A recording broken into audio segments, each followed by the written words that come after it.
again, and welcome to another edition of the Languagefuel podcast. We're up to season 2, episode 4. Now, last time we looked at the question of whether or not all language classes needed to be fun.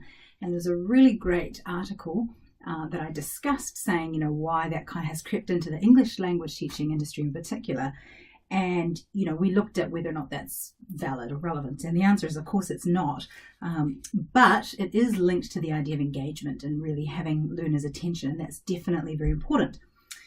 And then I decided that we would carry on through this because there's a famous model of instructional design called Gagne's 9 events of instructional design. And the first step in any instructional event is to gain the attention of the learner. So that's kind of where we stopped last time. And today, in today's podcast, I want to go over a couple more of those 9 steps. We won't quite have time to go over all of them, but we'll continue in this vein for a wee while here. So just to be clear, these 9 steps that we're looking at are not like a foolproof method that if you use these 9 steps, you have the perfect method and every single lesson you teach will be perfect and all of your students will be, wonderful learners. It's no magic bullet or anything like that. But it is a great model. And if nothing else, it's a good prompt to kind of step back a wee bit, have a look at your teaching practice and think, am I actually incorporating these things in my teaching regularly? So that's kind of how I think this is useful for sure. And at the end of the day, the authors of the book that I'm drawing on, which is this book here, Gagne, I want to say Wager, but it could be Wager, don't know, Golas and Keller. They also say learning is something that somebody does inside themselves. It's an internal event, and instruction is obviously the teacher's role. So yes, the two go hand in hand, but ultimately inside the learner is where the learning happens, if you like. So, this is just providing an environment for learning to happen. All right, so with that said, let's get on with it. So first, as I said last week, the topic is to gain attention of the learner, and I'm not going to mention anything further except that, nothing happens if no one's paying attention, which is rather obvious. Okay, so the second step in the instructional event should be, according to them, inform the learner of the objective. Now, I have to be honest, this is not always an agreed tactic in some language classes. In fact, sometimes it's exactly the opposite. And here's an example. Let's say I wanted to teach a lesson on the passive construction in English. I would not tell students at the beginning of my lesson, today's lesson is on how to construct passive sentences. It's really boring and it contains technical jargon that they don't even know what that means. Maybe they do, maybe they don't. It sounds like we're about to go into grammatical theory. And, nothing could be further than the truth. Some people say grammar is a dry subject. Well, it's not. It enables you to communicate, and communication and, human interacting with one another. That's exactly why language is so interesting. So I wouldn't put that as a learning objective, on the whiteboard or something like that. What I would do instead is, set up a situation where it's clear that we needed a construction like the passive in order to express what we're doing. So, the classic passive thing, let's just say eating. Sarah eats the apple. Well, we could draw a little picture and talk about that situation of what's happening. And if you took away Sarah and we still wanted to express the fact that the apple has a bite out of it, how do we say that? If we don't know who did the action, of course, we're going to end up at the apple was eaten or was bitten or whatever it is. So at that point, once the learners were aware of the need for the language or the expression, then I would gift that language to the students. And later on, I might say something like, this is called a passive construction or whatever it is. By the way, I love the term gifting language, I read it recently when I was reading a book on vocabulary from Yanni van Hees and Paul Nation, two great Kiwi academics. Highly recommend this book, What Every Primary Teacher Should Know About Vocabulary. I went to find the page number in this book where it says it may not actually have been this book, but I think definitely Yanni was the one who coined that term. The idea being, if you can get a learner to feel the need for some language, and then you can be the one to give them that language, it's a wonderful thing. They'll accept it and that sort of thing. Anyway, it's vocabulary learning is not quite as simple as that, but we'll leave that there. Anyway, back to the point that if I were teaching a grammar point, I might not tell the students at this point the aim of the lesson. So I have just told you that I don't agree with point 2 in this step. But the book talks in particular about how that stage of informing the learner of the learning objectives helps the learner in many situations understand what it is that they need to pay attention to.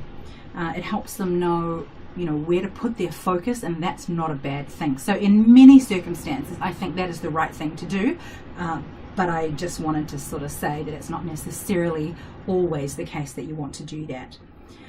One thing I would do, however, in a classroom, and I'm talking back to my previous experience where I taught adults in 2-hour classes, so 2-hour lectures, I would write the timetable of our 2 hours together on the board at the front so that everybody knew, how the 2 hours would be spent and, when the break was going to be, and giving them an expectation of what to expect during those 2 hours, because someone gets a bit uncomfortable, they need to visit the bathroom or they need to have a drink of water, something like that, they'll know, okay, 10 minutes, it's break time, I don't need to be asking for permission to leave or whatever. So I think it's very good, it helps people relax and sink into the lesson quite comfortably. So I do like the idea of giving objectives, or certainly structure, awareness, that kind of thing.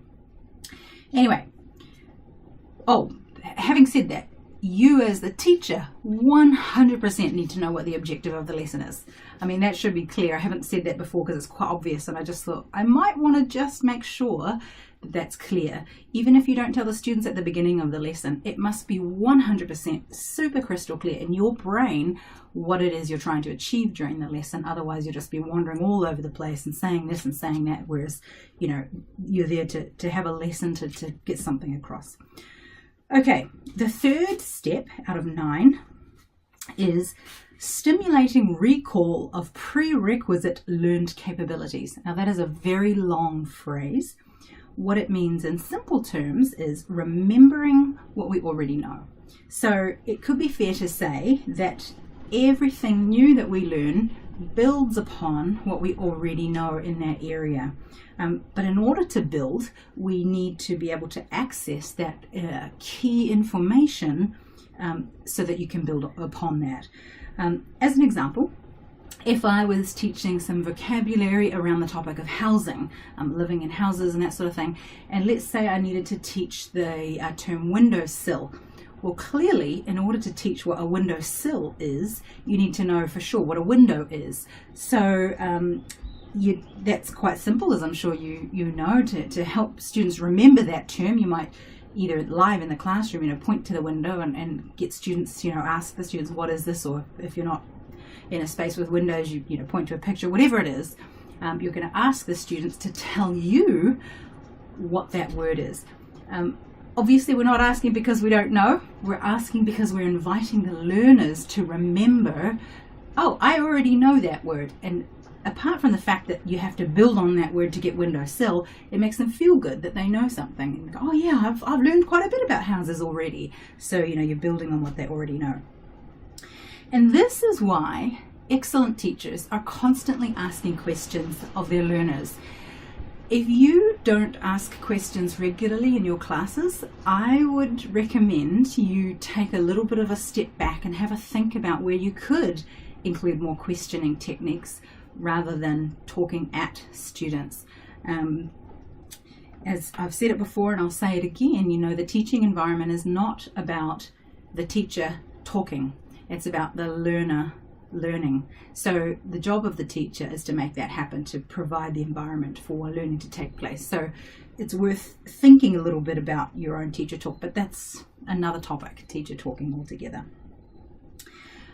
I am going to stop there because I'm going to try to keep these podcast episodes short and sweet. So we've done 2 more steps out of the 9. We'll do a couple more in a couple of days' time. So to recap, we are going through the famous model, Gagné's model of the 9 stages of instruction. The first one, which we talked about last time, is gaining the attention of the learners. The second one is explaining the learning objective. And the third is to activate prior knowledge. Thank you for listening or watching if you're watching this on our video version. And I would like to remind you that we have a free Facebook group for the Languagefuel community. If you're interested in hanging out and talking about language teaching or sometimes language learning as well, head on over to Facebook and search for Languagefuel community. I'd love to meet you in there and share that journey with you. And that's definitely the place to share any reactions or thoughts on the kinds of stuff we talk about here in the podcast as well. And secondly, if you're looking for more structured training in terms of how to teach a language, then I'd like to remind you we do have some online courses exactly on that. And you can become a premium member of the Languagefuel community to get access to all of the courses that we currently have published. Plus, it's a monthly fee and we're adding more all the time. So if you are interested in becoming a premium member of the Languagefuel community, head on over to languagefuel.com and find your way there. At the moment, our pricing is $19.50 a month. That's US dollars. So for less than $20 a month, you get access to all of our courses, and you can ask us questions and that sort of thing.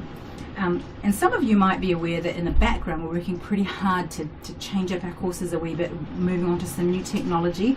And once we're ready to publish on the new technology, we will be raising our prices. So I just wanted to signal that if you wanted to get in there before we hike the price, you might want to do that now. And if you have any questions, drop me a line. I'd love to hear from you. Otherwise, see you in the Facebook group and happy teaching. Thank you for listening to the Languagefuel podcast. You can see more at www.languagefuel.com/podcast, or you can see us on YouTube at youtube.com/languagefuel.